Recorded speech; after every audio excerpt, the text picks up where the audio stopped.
아니 들어봐. 우리가 한 표 행사하고 나면 그 표가 제대로 들어갔는지 우리가 확인할 방법이 없다는 거 좀 이상하지 않아? 자, 들어봐. 우리가 투표를 하면 그 다음부터는 모든 과정이 선관위 손에 들어가. 투표용지 수송부터 개표, 통계 입력까지 전부 다. 근데 그걸 우리가 직접 검증할 수 있는 시스템은 거의 없어. 이걸 영어로 뭐라 하냐면 audit, ability, 우리말로는 감사 가능성이라고 해. 한마디로 이거 진짜 제대로 됐는지 확인 좀 해볼게요. 이게 가능한 시스템이어야 한다는 거지. 근데 대한민국은 불가능해. 선관위가 있습니다. 믿으세요. 끝. 실제로 2022년 지방선거, 2024년 총선에서도 사전투표지에 접힌 자국이 하나도 없는 경우가 보고됐었어. 그냥 종이 뽑아서 프린터에서 바로 나온 것처럼 빳빳하다고. 이건 언론에도 나왔고 당시 뉴스 화면 보면 실제로 접히지 않은 사전투표지에 대한 의혹이 나왔었어. 물론 선관위는 정상 투표지 맞다고 해명했지. 그리고 재검표는 우리가 직접 원본 투표지를 확인할 수 없어.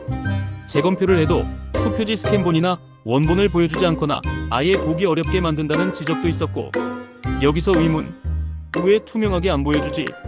진짜 문제가 없었다면 오히려 더 적극적으로 공개하고 검증하게 해야 맞는 거 아니야? 그리고 이상한 건 또 있어. 선거 시스템에 들어가는 기기들, 예를 들어 사전투표지 분류기, 개표기, 통신장비 같은 것도 민간인이 임의로 점검하거나 테스트할 수 없어. 국회나 법원에서 요청해도 협조가 안 된 경우가 있다는 보도도 있어. 미국은 2020년 대선에서 문제가 불거졌을 때 몇몇 주는 재검표, 감사 오딧 절차를 진행했고 그 결과가 공개되기도 했어. 물론 그때도 논란은 많았지만 시민이 참여해서 데이터를 검증할 수 있는 구조 자체는 있었다는 거야.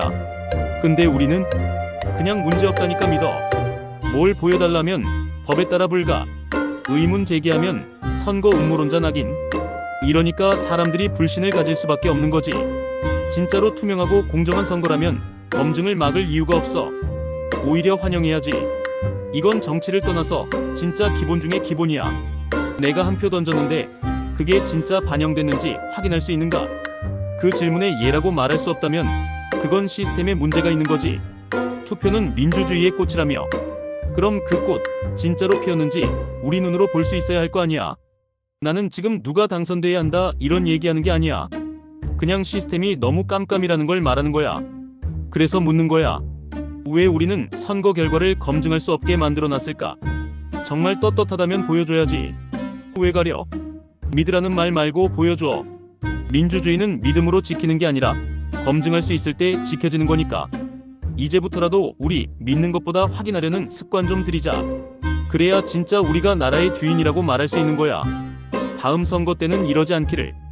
좋아.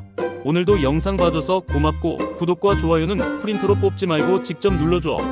알았지?